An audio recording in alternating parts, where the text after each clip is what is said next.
Assalamualaikum warahmatullahi wabarakatuh. Bismillahirrahmanirrahim. Alhamdulillahi rabbil alamin. Wassalatu wassalamu ala sayyidina Muhammadin al-amin wa ala alihi wa ashabihi at-tayyibin at-tahirin. Rabbi shrah li sadri wa yassir li amri wa thabbitni ala al-iman. Allahumma la sahla illa ma ja'altahu sahla wa anta ya hayyu ya qayyum taj'alul hazna idha syi'ta sahla. Allahumma afina fi abdanina, Allahumma afina fi asma'ina, Allahumma afina fi absarina. La ilaha illa ant. Allahumma inna na'udzu bika minal barasi wal jununi wal judhami wa min sayyi'il asqam. Tahassanna bidhil 'izzati wal jabarut wa 'atasamna bi rabbil malakut wa tawakkalna 'alal hayyi alladhi la yamut. Allahumma asrif 'anna al waba' wa qina syarrad da' bilutfika wa rahmatika innaka ala kulli syai'in qadir. Wala hawla wala quwwata illa billahil aliyyil azim.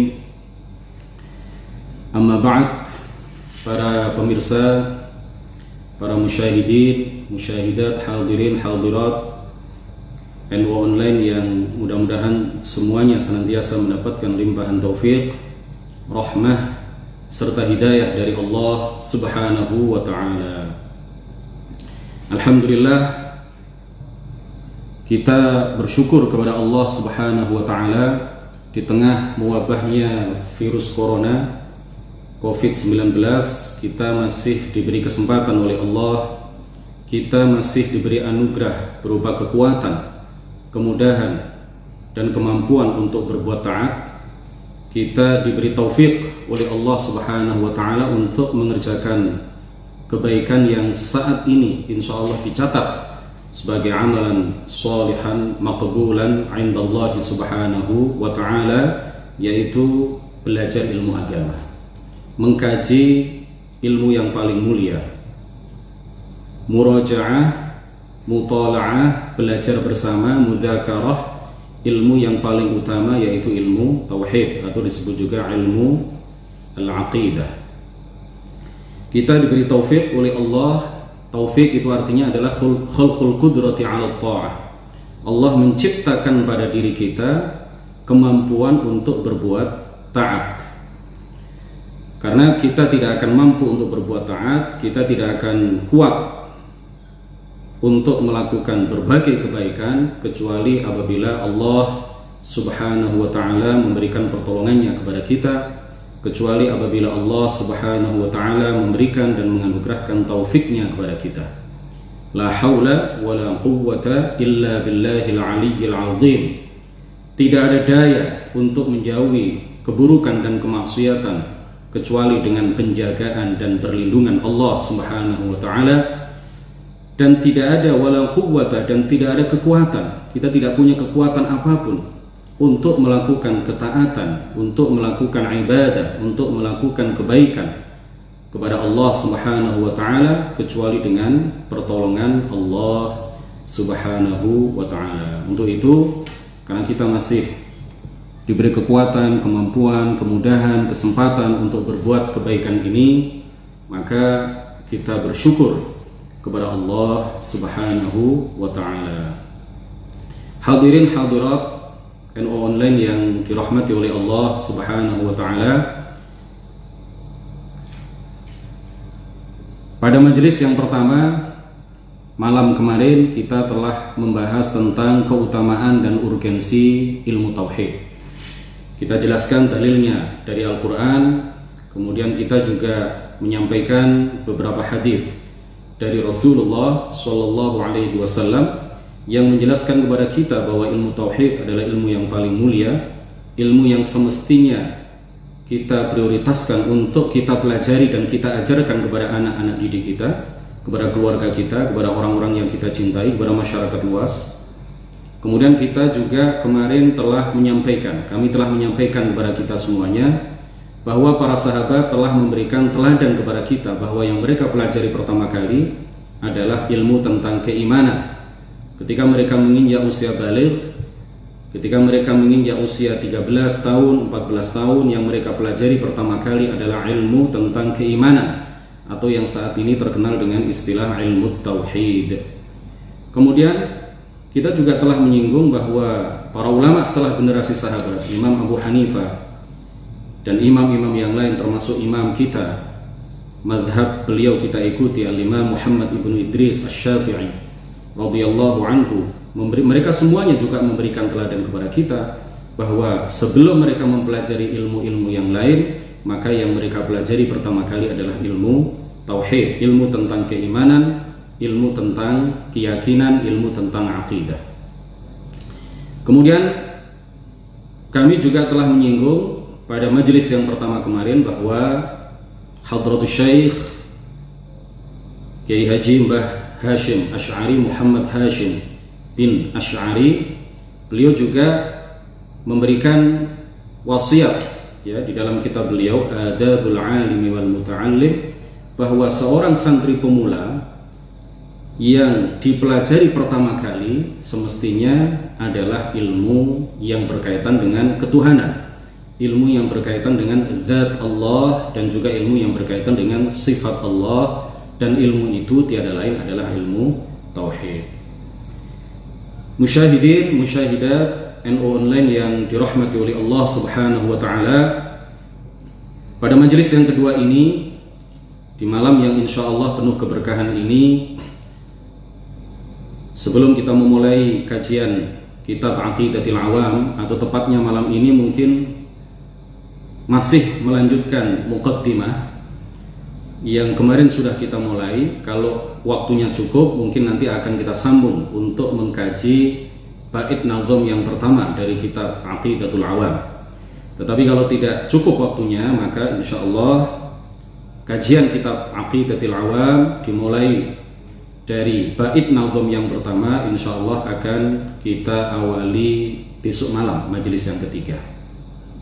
Sebelum itu, hadirin sekalian, hadirin ya, meskipun hadir secara online, tetapi tetap saya menyebut kita semuanya adalah hadirin ya. Saya anggap kita semuanya, baik saya yang berada di sini maupun kaum muslimin dan muslimat yang berada di tempat masing-masing, saya menganggap kita semuanya hadir dalam satu majelis ya, majelis ilmu, kajian walaupun secara online, tapi mudah-mudahan Allah tidak mengurangi pahalanya kepada kita sekalian, dan kita semuanya tercatat sebagai para belajar ilmu yang jika kita berniat ikhlas lillahi ta'ala, maka pahala yang kita dapatkan akan sangat besar, sangat agung.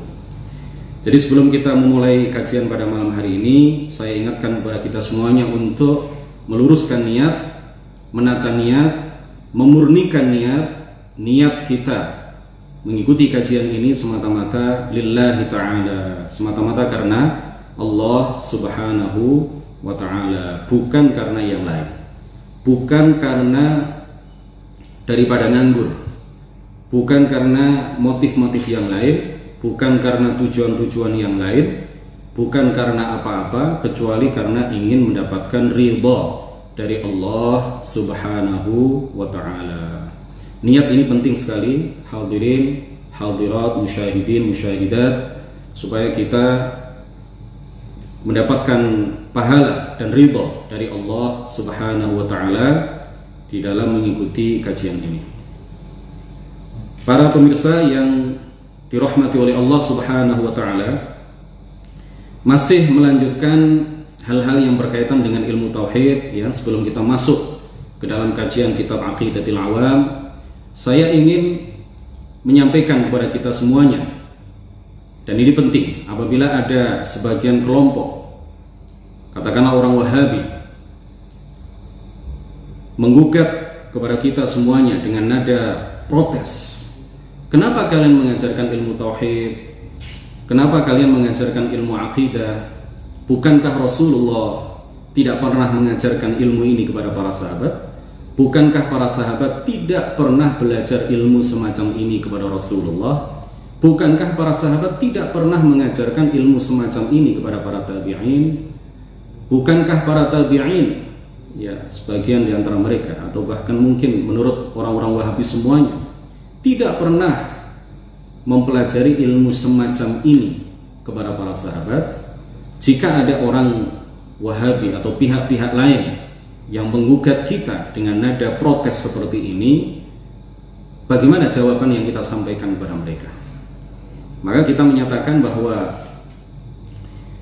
jika yang dimaksud dengan pernyataan kalian bahwa Rasulullah tidak pernah mengajarkan ilmu ini kepada para sahabat, jika yang dimaksud dengan pernyataan kalian bahwa para sahabat tidak mengetahui zat Allah, tidak mengetahui sifat-sifat Allah karena mereka memang tidak pernah belajar ilmu tauhid, tidak mengetahui tauhidullah, tidak mengetahui tanzihullah, tidak mengetahui bahwa Allah maha suci dari penyerupaan terhadap seluruh makhluknya. Mereka juga dengan pernyataan kalian yang kalian maksud bahwa mereka tidak tahu bahwa Rasulullah adalah risalahnya betul-betul hak, mu'jizatnya betul-betul terjadi secara logik, ya. Jika yang kalian maksud dengan pernyataan kalian bahwa para sahabat atau bahkan Rasulullah tidak mengetahui zat Allah, tidak mengetahui tanzihullah, tidak mengetahui tauhidullah dan seterusnya, tidak mengetahui haqqiyatu Rasulullah sallallahu alaihi wasallam seperti yang tadi sudah kami sampaikan, mereka tidak tahu itu dan tidak pernah belajar itu, kemudian mereka hanya mengikuti, ya, taklid, hanya taklid saja kepada orang lain atau kepada umat-umat sebelumnya, kepada masyarakat sebelumnya, hanya taklid saja, mereka tidak pernah mempelajari itu, mereka tidak pernah tahu mengenai hal itu. Apa kata para ulama? Kalau seperti ini yang kalian maksud wahai orang Wahabi, maka ini adalah fahuwa ba'idun minal qawli syani'un minal kalam. Ini adalah tuduhan keji kepada para sahabat. Karena memang Allah Subhanahu wa taala di dalam Al-Qur'an, di dalam surat Az-Zukhruf, Allah Subhanahu wa taala mencela.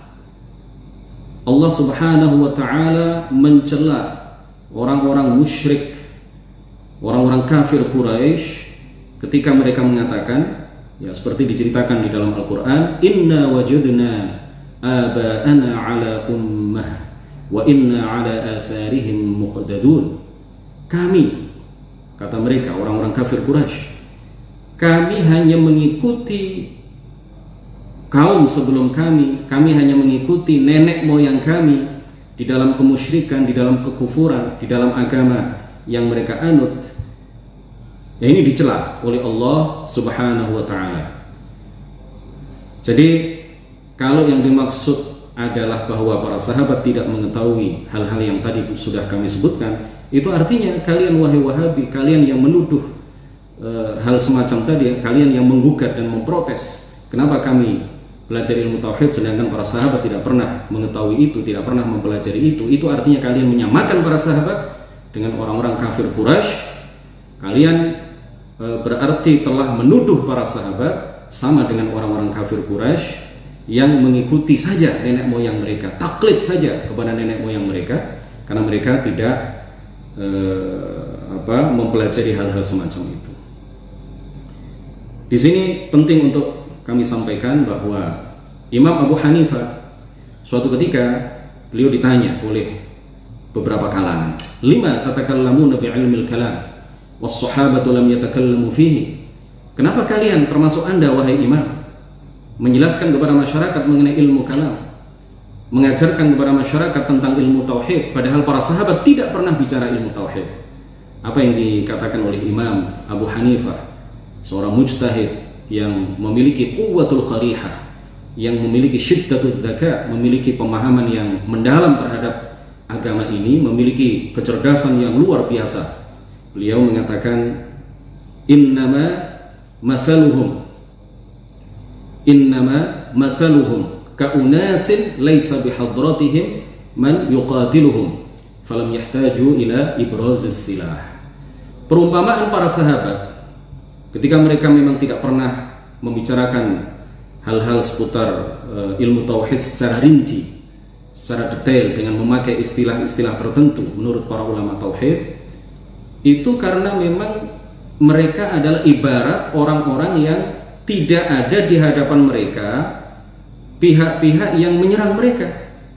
Maka mereka tidak membutuhkan, tidak perlu untuk menghunus senjata. Mereka tidak perlu untuk mengeluarkan senjata untuk menangkis serangan-serangan orang-orang yang mau menyerang mereka. Penyerangnya memang nggak ada, makanya mereka tidak butuh untuk mengeluarkan senjata. Wa mathaluna, dan orang-orang seperti kita, orang-orang seperti Imam Abu Hanifah, ya, ini yang menyatakan adalah Imam Abu Hanifah. Wa mathaluna ka unasin bihadratihim man yuqatiluhum fahtaju ila ibrazis silah. Dan perumpamaan kami, perumpamaan kita, ya, orang-orang seperti Imam Abu Hanifah dan para ulama pada masa Imam Abu Hanifah dan juga para ulama setelah itu, perumpamaan mereka adalah seperti orang-orang yang berada di hadapan mereka, pihak-pihak yang akan menyerang mereka, sehingga mereka perlu dan sangat perlu untuk mengeluarkan senjata. Ketika di zaman sahabat tidak ada orang-orang yang seperti Khawarij, ya, di awal-awal masa sahabat tidak ada orang-orang seperti Qadariyah, Mu'tazilah dan semacam mereka, tidak ada orang-orang yang seperti Musyabbihah yang bisa dikatakan mereka adalah orang-orang yang menyerang akidah Islam, menyerang kemurnian akidah yang diajarkan oleh Rasulullah. Tidak ada orang-orang seperti mereka. Jadi para sahabat tidak perlu untuk menangkis serangan-serangan mereka dengan menjelaskan kepada umat kesalahan mereka, kesesatan mereka. Tetapi orang-orang seperti Imam Abu Hanifah, tokoh-tokoh besar seperti Imam Abu Hanifah, orang-orang yang segenerasi dengan beliau, tokoh-tokoh dan ulama-ulama yang hidup setelah generasi beliau, ini di kalangan mereka ada beberapa sekte, ada beberapa aliran, ada beberapa kelompok yang menyerang kemurnian akidah yang diajarkan oleh Rasulullah dan para sahabatnya, sehingga kemudian mereka perlu untuk mengeluarkan senjata, perlu untuk menghunus senjata, yaitu yang kemudian senjata itu disebut dengan ilmu tauhid, untuk menangkis serangan mereka dan menyerang balik mereka. Nah, kemudian kita katakan kepada orang-orang yang menggugat itu, kenapa kita belajar ilmu tauhid? Ya, padahal para sahabat tidak pernah belajar ilmu ini. Jika yang kalian maksud bahwa para sahabat tidak pernah menyebutkan istilah-istilah dalam ilmu tauhid seperti istilah al-jauhar, al-arad, jawahir, a'rad, jaiz, muhal, wajib aqli, jaiz aqli, mustahil aqli, misalkan al-huduth atau al-hadath, al-qidam dan seterusnya, ya memang mereka tidak pernah menyampaikan dan membicarakan istilah-istilah itu, ya. Mereka memang, kalau yang kalian maksud adalah seperti itu, memang para sahabat tidak pernah mengatakan bahwa alam ini misalkan terbagi menjadi dua, a'rad dan jawahir dan a'rad misalkan, ya, seperti yang diungkapkan, seperti yang dijelaskan oleh para ulama tauhid. Memang para sahabat tidak pernah mengatakan perkataan-perkataan seperti itu. Nah, tetapi ini juga terjadi pada disiplin ilmu yang lain. Terjadi pada disiplin ilmu hadis misalkan. Para sahabat tidak pernah mengatakan ini sahih, ini mutawatir, ini masyhur, ya, ini ahad. Kemudian mereka juga tidak pernah mengatakan al-jarh wa ta'dil, tidak pernah mengatakan gharib, ya, tidak pernah mengatakan istilah-istilah dalam ilmu hadis. Para sahabat juga tidak pernah menyampaikan istilah-istilah di dalam ilmu ushul fiqh misalkan. Ya, mereka tidak pernah mengatakan istihsan, ya, maslahah mursalah dan lain sebagainya, mutlaq, muqayyad, 'am, khas. Para sahabat tidak pernah mengungkapkan istilah-istilah seperti itu. Para sahabat juga tidak pernah misalkan mengungkapkan istilah-istilah dalam ilmu tafsir, an-nasikh wal mansukh, al-mujmal wal mutasyabih misalkan, dan lain sebagainya.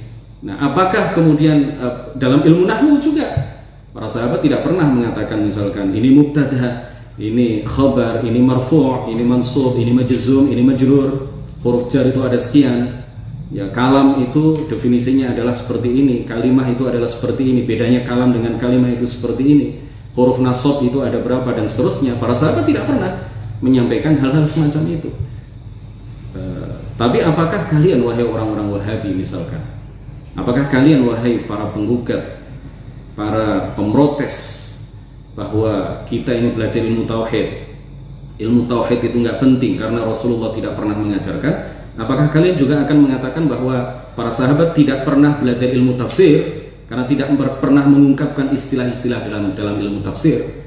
Apakah kalian juga akan berani mengatakan bahwa para sahabat tidak pernah belajar ilmu nahwu, maka tidak penting ilmu nahwu itu, nggak usah dipelajari sekarang. Ilmu tafsir juga nggak pernah diajarkan oleh Rasulullah dan para sahabatnya, maka tidak perlu dipelajari dan diajarkan. Apakah kalian berani mengatakan seperti itu? Apakah kalian kemudian tidak belajar ilmu nahwu? Kalian juga belajar ilmu nahwu.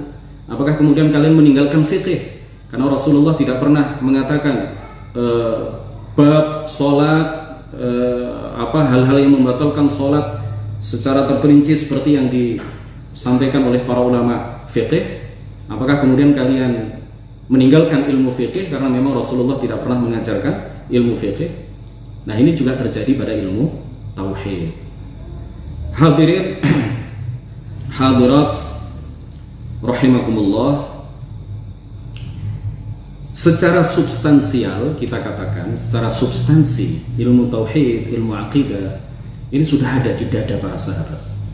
Bahkan mereka kita nilai, ya kita yakini pemahaman mereka terhadap ilmu tauhid, pemahaman mereka terhadap ilmu akidah itu melebihi pemahaman orang-orang setelahnya, melebihi pemahaman kita terhadap ilmu tauhid. Meskipun mereka secara istilah, ya, dalam ilmu tauhid mereka tidak pernah mempelajari, tidak pernah mengajarkan, tetapi secara substansi ilmu itu sudah ada di hati mereka, ilmu itu sudah ada di dada mereka. Mereka memahami ilmu tauhid lebih daripada kita memahami ilmu tauhid. Kemudian hadirin rahimakumullah, bantahan terhadap ahlul bidah, bantahan counter terhadap kelompok-kelompok yang menyimpang itu tidak hanya dimulai pada masa tabi'in. Bukan Imam Abu Hanifah yang memulai itu, bukan ulama-ulama di kalangan tabi'in atau generasi setelah tabi'in yang memulai itu. Bahkan para sahabat juga sudah memulai itu ketika ada orang-orang yang mengingkari qadar, mengingkari takdir. Para sahabat melakukan rudud kepada pihak-pihak yang mengingkari takdir, melakukan bantahan-bantahan, melakukan counter-counter terhadap kelompok-kelompok yang mengeluarkan ajaran-ajaran yang berbeda dengan akidah yang diajarkan oleh Rasulullah Shallallahu Alaihi Wasallam. Ibnu Abbas misalkan, ya, di beberapa kitab dijelaskan Ibnu Abbas, Ibnu Umar, Ibnu Abbas radhiyallahu anhuma, Ibnu Umar radhiyallahu anhuma, keduanya terkenal sekali pernah berbantah-bantahan dengan Qadariyah, pernah berdebat dengan Mu'tazilah. Kemudian juga dari kalangan tabi'in, Umar ibn Abdul Aziz, ya, Al-Khalifah Ar-Rasyid, khalifah yang adil dari kalangan Bani Umayyah. Beliau yang mujaddid abad pertama, beliau juga pernah berdebat dengan kalangan-kalangan yang menyebarkan ajaran-ajaran yang berbeda dengan akidah yang dibawa dan diajarkan oleh Rasulullah Shallallahu Alaihi Wasallam. Begitu juga dari kalangan tabi'in adalah Al-Hasan ibnu Muhammad ibn Al-Hanafiyah, ya, Al-Hasan ibn Muhammad ibn Al-Hanafiyah, dan banyak yang lain.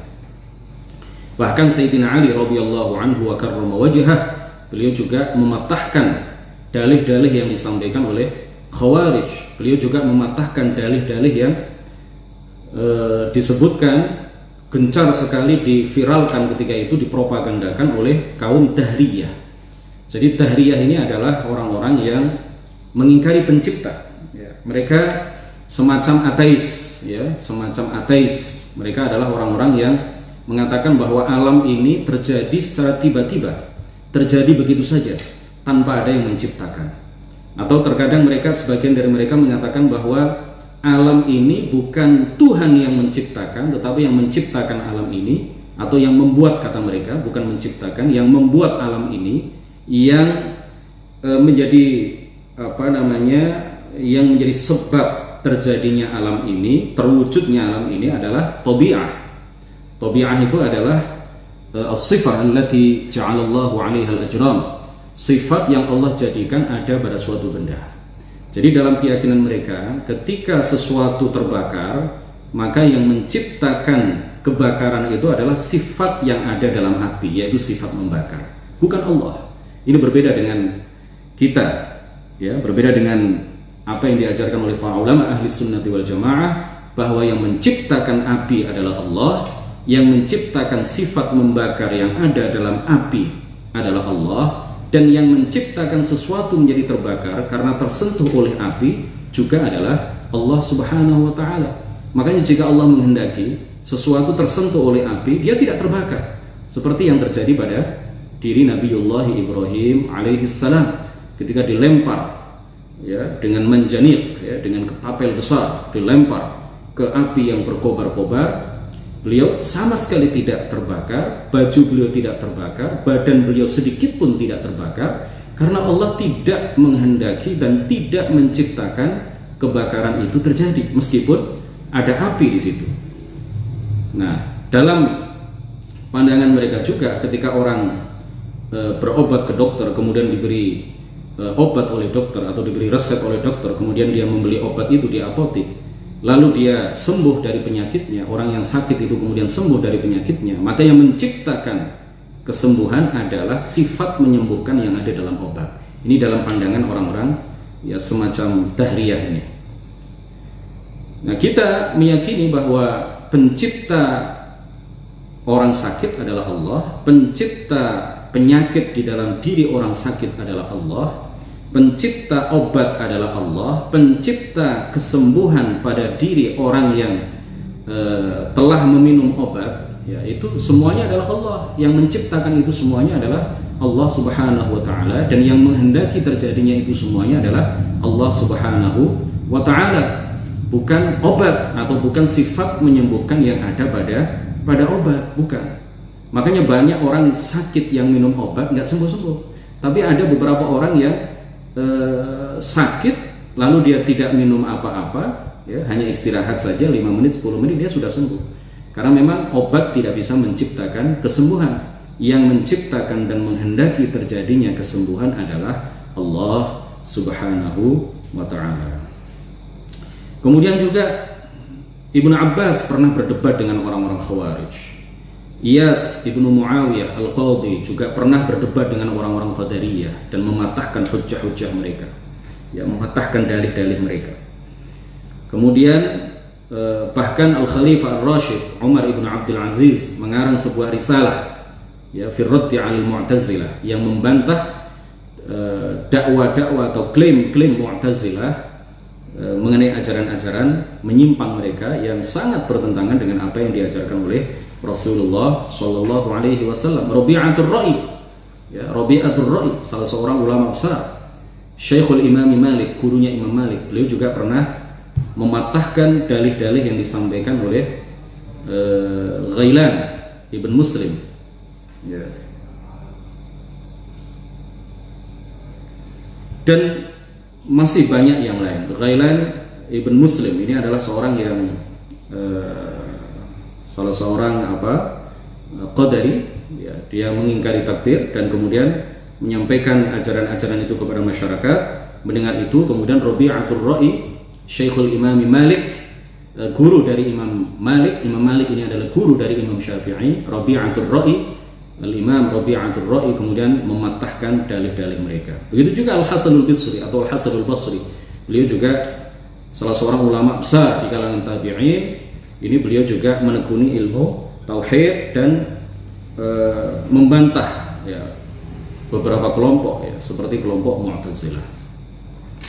Kemudian selanjutnya fa in qila, jika dikatakan, ya, dengan ada protes juga, rawal Baihaqi bi isnadin sahih, kata mereka, an Ibnu Abbas radhiyallahu anhuma annahu qala tafakkaru fi kulli syai' wa la tafakkaru fi dzatillah fa huwa manhiyun anhu, kata mereka. Sebagian pihak juga menggugat dengan nada protes. Bukankah Rasulullah Shallallahu Alaihi Wasallam, sebagaimana diriwayatkan oleh Imam Al-Baihaqi dengan sanad yang sahih, bukan Rasulullah, Ibnu Abbas, ya, bukankah Ibnu Abbas sebagaimana diriwayatkan oleh Al-Baihaqi mengatakan kepada kita semuanya, tafakkaru fi kulli syai', Berfikirlah tentang segala sesuatu, wala tafakkaru fi dzatillah, dan janganlah memikirkan zat Allah, karena memikirkan zat Allah itu adalah sesuatu yang terlarang. Nah, di dalam ilmu tauhid, kata sebagian kalangan, kita ini, kata mereka, klaim mereka, ya, dakwaan mereka, kita ini dianggap sebagai orang-orang yang memikirkan hakikat Allah, memikirkan zat Allah, sehingga ilmu tauhid itu karena membuat kita, menjadikan kita berpikir mengenai hakikat Allah, maka ini terlarang. Kita nggak boleh, haram mempelajari ilmu tauhid atau mempelajari ilmu kalam. Bagaimana kita menjawab gugatan seperti ini? Bagaimana kita menjawab protes seperti ini? Kita katakan kepada mereka, sebagaimana dikatakan oleh para ulama, fal jawab anna an-nahya warada 'an at-tafakkuri fil khaliq ma'al amri bit tafakkuri fi al-khalq. Jadi larangan yang disebutkan oleh Ibnu Abbas radhiyallahu anhuma, Abdullah Ibnu Abbas radhiyallahu anhuma, itu adalah larangan kepada kita untuk memikirkan hakikat Allah. Tetapi kemudian disertai apa? Disertai perintah kepada kita semuanya untuk memikirkan makhluk Allah, merenungkan makhluk Allah, menghayati makhluk Allah, mencermati, memperhatikan makhluk Allah Subhanahu wa ta'ala. Nah, kalau demikian halnya, maka yang dilarang adalah memikirkan zat Allah, memikirkan hakikat Allah. Kita terima itu. Kita sam'an wa ta'atan kepada sahabat Ibnu Abbas radhiyallahu anhuma. Kita tidak memikirkan. Jadi kita belajar ilmu tauhid itu sejatinya tidak memikirkan hakikat Allah, karena memang hakikat Allah tidak bisa dipikirkan, tidak bisa dibayangkan, tidak bisa dikhayalkan, tidak bisa dilintaskan dalam hati. Apapun yang kita bayangkan, semua apa yang kita bayangkan, semua apa yang kita khayalkan, itu adalah makhluk. Ya, apapun yang kita bayangkan, maka Allah tidak sama dengan apa yang kita bayangkan. Apapun yang kita khayalkan, Allah tidak sama dengan apa yang kita khayalkan. Karena semua bayangan yang ada dalam benak dan pikiran kita, ya, seaneh apapun bayangan itu, seganjil dan seajaib apapun khayalan itu, maka itu semuanya adalah makhluk, dan Allah sama sekali tidak sama dengan itu semua. Jadi kita ya, kita taat kepada beliau, salah seorang sahabat besar min kibar as-sahabah, ya, secara ilmu, ya. Beliau adalah salah satu ulama besar di kalangan sahabat radhiyallahu anhum. Tetapi larangan itu sekali lagi disertai dengan perintah beliau kepada kita semuanya untuk memikirkan dan merenungkan makhluk. Kenapa kita diperintahkan untuk merenungkan makhluk? Nah, ini yang kita lakukan, ya. Ini yang kita lakukan di dalam ilmu tauhid. Ketika belajar ilmu tauhid, maka sejatinya kita memikirkan alam ini, memikirkan makhluk-makhluk Allah Subhanahu wa ta'ala, sebagaimana yang disinyalir, sebagaimana diperintahkan oleh Ibnu Abbas. Nah, tujuan dari kita merenungkan makhluk itu tujuannya adalah supaya kita bisa menetapkan bahwa makhluk ini tidak ada begitu saja, karena nggak mungkin itu terjadi. Makhluk ini pasti ada yang menciptakannya. Nah, yang menciptakan itu sebagaimana Rasulullah khabarkan kepada para sahabat, sebagaimana sahabat khabarkan kepada generasi setelahnya sampai generasi kita, ya, pencipta itu tiada lain tiada bukan adalah Allah Subhanahu wa ta'ala. Jadi kita memikirkan alam ini untuk sampai pada kesimpulan bahwa alam ini pasti ada yang menciptakannya, dan pasti yang menciptakan alam tidak sama dengan alam. Sehingga setelah itu kemudian kita berkesimpulan sebagaimana diajarkan oleh para ulama. Kita sampai pada kesimpulan bahwa Allah tidak sama dengan alam, tidak sama dengan makhluk, tidak sama dengan apapun. Nah, ini yang kita lakukan ketika kita mengkaji ilmu tauhid. Bukan berarti kemudian kita memikirkan zat Allah, karena zat Allah tidak bisa dipikirkan, tidak bisa dibayangkan. Kata para ulama, wa man lam ya'rifil khaliqa minal makhluq, kaifa ya'malu bihadzal athar as-sahih. Jadi orang yang tidak mengetahui perbedaan antara khaliq dengan makhluk, bagaimana dia bisa mengamalkan perintah Ibnu Abbas? Jadi kalau Ibnu Abbas mengatakan apa? Dua hal yang beliau katakan. Segala sesuatu pikirkan, ya, makhluk-makhluk Allah renungkan. Tetapi satu yang aku larang, kata beliau, jangan memikirkan zat Allah. Dua yang beliau katakan.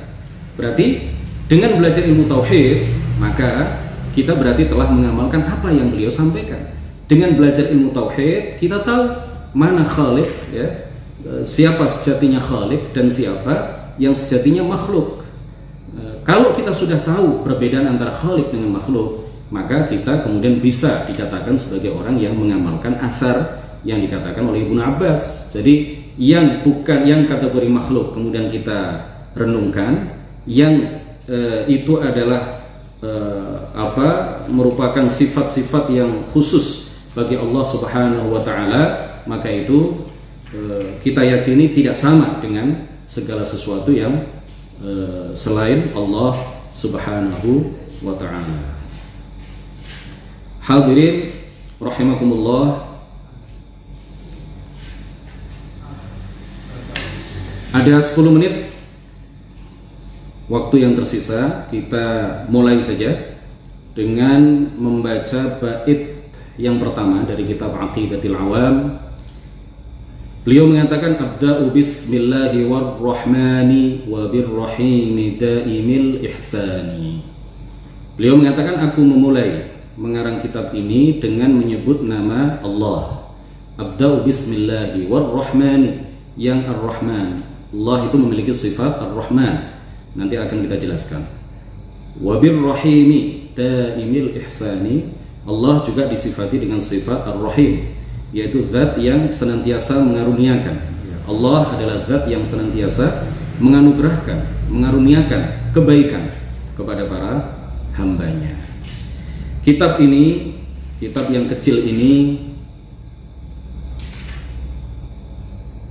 Manzumatu Aqidatil Awam, ya, Manzumah Aqidatil Awam. Jadi yang akan kita kaji dalam majelis ini dan beberapa majelis ke depan adalah nadhamannya, jadi bukan syarahnya. Saya memakai syarah siapa? Saya kombinasi beberapa syarah, kemudian saya sampaikan kepada Bapak dan Ibu sekalian di rumah masing-masing. Saya tidak menggunakan satu kitab syarah tertentu, tetapi saya kombinasikan, saya combine, saya ambil dari beberapa syarah, ya, yang sekiranya mudah untuk dipahami, dan yang kita kaji, yang kita baca adalah nadhamannya, bait-bait nadhamnya. Kita, ya, tahapan kajian ini, yang pertama kita baca bait nadhamnya, kemudian saya terjemahkan, kemudian setelah itu saya jelaskan. Jadi kitab ini bernama Manzumah Aqidatil Awam. Manzumah Aqidatil Awam terdiri dari 57 bait nadham. Yang mengarang nadhaman ini adalah Syekh Ahmad Al-Marzuqi, ya. Yang mengarang nadhaman ini adalah Syekh Abul Fawz Ahmad ibnu Muhammad Al-Marzuqi rahimahullah. Syekh Ahmad Al-Marzuqi, beliau terkenal dengan sebutan Al-Marzuqi, dinisbatkan kepada salah seorang kakek beliau. Beliau memulai karangannya dengan basmalah, ya, abda'u bismillahi warrahmani wa birrahimi daimil ihsani. Beliau memulai dengan abda'u bismillahi. Beliau memulai dengan bacaan basmalah. Ini dikarenakan dua hal. Yang pertama karena mengikuti Al-Quran, ya, karena mengikuti Al-Quran. Di setiap surat kecuali surat At-Taubah atau surat Bara'ah, di setiap surat itu selalu diawali dengan Bismillahirrahmanirrahim. Dan Bismillahirrahmanirrahim adalah termasuk bagian dari surat Al-Fatihah. Sedangkan surat-surat yang lain, Bismillahirrahmanirrahim itu hanya mengawali surat-surat itu, tetapi bukan bagian dari surat itu. Jadi Bismillahirrahmanirrahim kalau dalam surat Al-Fatihah ini adalah bagian dari surat Al-Fatihah yang kita sebut sebagai ayat yang pertama. Jadi Al-Fatihah itu ayat pertamanya apa? Ayat pertamanya adalah Bismillahirrahmanirrahim. Kalau surat Al-Baqarah ayat pertamanya apa? Bukan Bismillah, tetapi ayat pertamanya adalah Alif Lam Mim, itu ayat pertamanya. Beda dengan Al-Fatihah. Al-Fatihah ayat pertamanya adalah Bismillahirrahmanirrahim. Tetapi ini ada khilaf di kalangan para ulama. Ada yang mengatakan Bismillahirrahmanirrahim termasuk bagian dari surat Al-Fatihah, dan ada sebagian ulama yang lain berpendapat bahwa Bismillahirrahmanirrahim bukan bagian dari surat Al-Fatihah, sehingga mereka mengatakan, pendapat yang kedua ini menyatakan bahwa ayat pertama dari surat Al-Fatihah adalah Alhamdulillahi Rabbil Alamin. Nah, ini bukan perbedaan yang prinsip, karena dua pendapat itu sama-sama dikatakan oleh para ulama ahli sunnati wal jamaah. Ini bukan perbedaan yang prinsip, ya.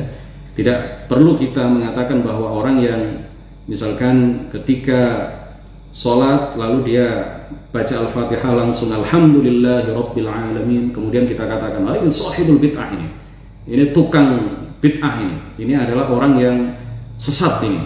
Tidak perlu, karena ini adalah memang perbedaan yang ada di kalangan para ulama, dan sama-sama semuanya, ya, baik ulama yang berpendapat dengan pendapat yang pertama maupun para ulama yang berpendapat dengan pendapat yang kedua, sama-sama mereka semuanya adalah ahlus sunnati wal jamaah. Jadi yang pertama karena mengikuti Al-Quran, ya, Syekh Ahmad Al-Marzuqi memulai manzumahnya, bait-bait nazomnya ini dengan basmalah. Itu alasan pertama karena mengikuti Al-Quran.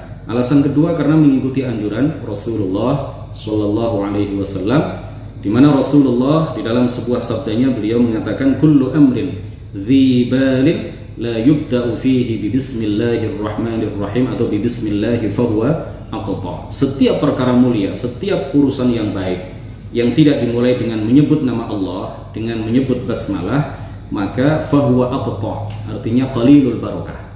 Ya, maka urusan itu qalilu al-barakah, barokahnya sedikit. Untuk majelis yang kedua ini kita cukupkan sampai di sini. Insya Allah kita lanjut pada majelis yang ketiga. Besok malam kita sambung lagi dengan majelis-majelis berikutnya. Mudah-mudahan Allah Subhanahu wa Ta'ala senantiasa menganugerahkan kepada kita taufik, kemampuan, kemudahan dan kesempatan untuk senantiasa berbuat berbagai kebaikan, berbagai ketaatan, meskipun saat ini kondisi kita seperti ini, ya, kita tidak bisa langsung bertemu dalam majelis di dunia nyata. Walaupun demikian, kita alhamdulillah dipertemukan oleh Allah Subhanahu wa Ta'ala di majelis di dunia maya. Mudah-mudahan Allah memberikan ridha dan pahalanya kepada kita semuanya. Subhanakallahumma wa bihamdik, asyhadu an la ilaha illa anta, astaghfiruka wa atubu ilaik. La ilaha illallah. Allahumma salli ala sayyidina Muhammad wa ala alihi wa sahbihi wa sallim. Rabbi ighfirli wa liwalidayya wa lil mu'minina wal mu'minat. Wallahu al-muwaffiq ila aqwamit thariq. Wassalamu alaikum warahmatullahi wabarakatuh.